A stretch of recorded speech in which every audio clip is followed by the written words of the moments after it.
ভালো করে শুনেন, দিলে গেথে নেন, আমল করার নিয়ত করেন। এই 5টা মৌলিক কাজ যদি করতে পারেন, এই যুগে আপনার জন্য জান্নাতের পথ বেশিরভাগ ক্ষেত্রে সুগম হয়ে যাবে ইনশাআল্লাহ। একজন ইমানদার তার জীবন শুধুমাত্র এই 50, 60, 70 বছরের এই লাইফটাই না, বরং এর পরে যে অনন্ত অসীমকালের জীবন আছে, সে জীবনটা হলো তার আসল জীবন, অনন্তকালের জীবন, যে জীবনের শুরু আছে শেষ নাই, যে জীবন থেকে আর ব্যাক করে দুনিয়াতে ফিরে আসার সুযোগ নাই। মুহতারাম হাজিরিন, সেই জীবনে আল্লাহ রাব্বুল আলামিন পথ দুটি রেখেছেন, একটি জান্নাতের আর একটা জাহান্নামের।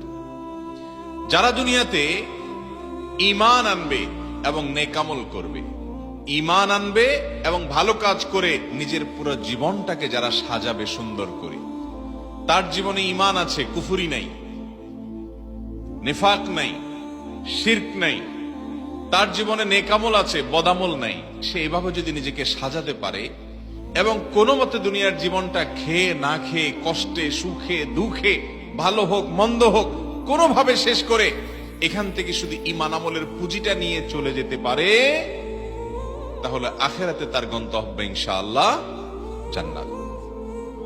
আর যদি কেউ দুনিয়ার জীবন থেকে তার দুনিয়ার এই জীবনে দুনিয়ার পেছনে পড়ে, দুনিয়ার ভালো মন্দর পেছনে পড়ে তার আখিরাতের পাথেয় সংগ্রহ করতে ভুলে যায়, ঈমানটার খোঁজ খবর না নেয়, নেকামল ভালো কাজের পুঁজি সংগ্রহ করতে না পারে, তাহলে মৃত্যুর পর তার গন্তব্য হবে জাহান্নাম। মুহতারাম হাজিরিন, এই ঈমান এবং নেকামল এটারই পুরো আলোচনা হলো গোটা কোরআন জুড়ে, নবী করিম সাল্লাল্লাহু আলাইহি সাল্লামের হাদিসের ভান্ডার জুড়ে। উলামায়ে কেরাম আপনাদের যত ওয়াজ করেন, যত নসিহত করেন, এই সবগুলোর সার কথা হলো এক লাইনে এইটাই, যে কোরআন এবং হাদিসে আল্লাহ রাব্বুল আলামিন আমাদেরকে যেইভাবে চলতে বলেছেন, যেই পথে চলতে নিষেধ করেছেন, আল্লাহর আদেশ নিষেধগুলোকে মেনে চলার নামই হলো ঈমান আমল ঠিক করে চলে যাওয়া। এই চলে যাওয়া যদি নসিব হয়, তাহলে কোনোভাবে দুনিয়ার জীবন পার হয়ে যাবে। যে সুখে জীবন পার করে তার জীবনও পার হয়, যে দুঃখে জীবন পার করে তার জীবনও শুধু পার হয় তা না, সুখেরটাও মনে থাকে না, দুঃখেরটাও মনে থাকে না। যত সুস্বাদু খাবার খান, গলার নিচে চলে যাওয়ার পরে আর মনে থাকে না, ফিলিংস থাকে না, সে স্বাদ থাকে না। মুহতারাম হাজিরিন, এই জন্য দুনিয়ার এই সংক্ষিপ্ত জীবনে আখিরাতের পাথেয় সংগ্রহ করে যদি আমরা নিয়ে শেষ হাসি হাসতে চাই, জান্নাতে যেতে চাই, পুরো ইসলামটাকে যদি আমরা সংক্ষেপে বুঝতে চাই, তো আমি কয়েকটি পয়েন্ট বলতে পারি। নাম্বার 1, আপনার ঈমানটাকে আগে বিশুদ্ধ করতে হবে।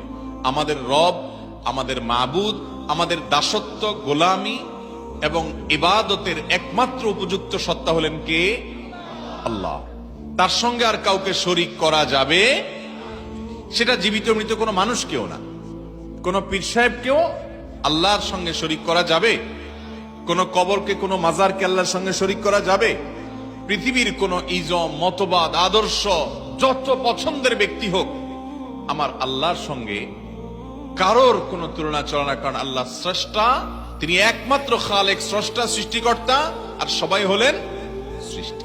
মুহতারাম হাজিরিন, 1 নম্বরের শর্ত হলো ঈমানটা পাকা করতে হবে, মজবুত করতে হবে। আমাদের মুশকিল হলো বেশিরভাগ আমরা বাইবর্ন মুসলিম, জন্মসূত্রে মুসলিম, বাপমা মুসলমান, সেজন্য আমরা মুসলমান।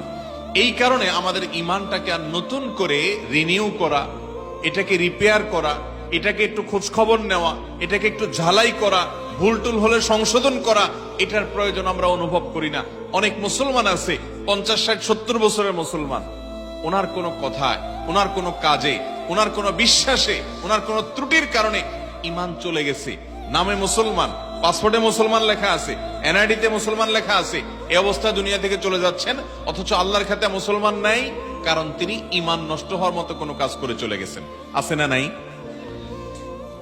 এই জন্য আপনার আমাদের কাজ হলো আমাদের ঈমানটাকে নবায়ন করা, ঈমানটাকে নবায়ন করা। ঈমান আছে না নাই, আল্লাহর প্রতি বিশ্বাসের জায়গায় কোনো নড়ে গেল কিনা, আমরা আনুগত্য এবং গোলামি একচ্ছত্রভাবে শুধুমাত্র সব কথা মানব একচ্ছত্রভাবে, যার তিনি হলেন কে?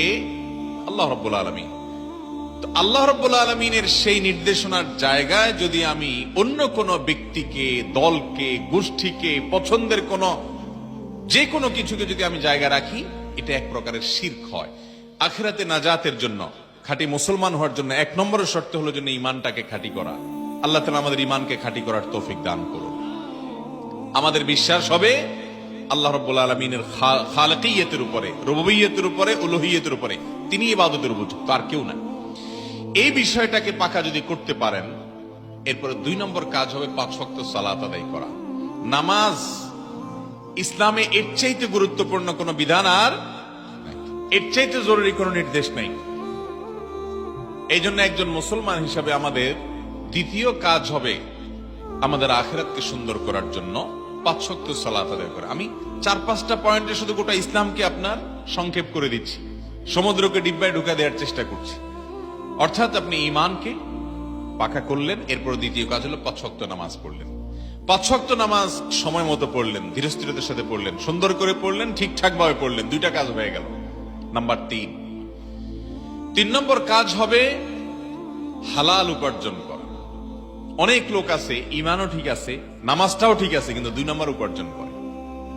এই লোক আর যা হোক কখনো ভালো মুসলমান হতে পারবে, আখিরাতে শেষ হাসি তার জন্য না, জান্নাত তার জন্য না। এজন্য ভাইরা আমার, আল্লাহ রাব্বুল আলামিন কোরআনে কারীমে বলেছেন, ইয়া আইয়ুহার রাসূলু কুলু মিনাত তাইয়্যিবাত ওয়া আমালু সলিহা। হে রাসূলগণ, হে নবীগণ, তোমরা হালাল ভক্ষণ করো, হালাল উপার্জন করো। এরপরে আল্লাহ বলেছেন ওয়া আমালু সলিহা, নেক আমল করো। 1 নম্বর হলো হালাল উপার্জন, এরপরে হলো নেক আমল।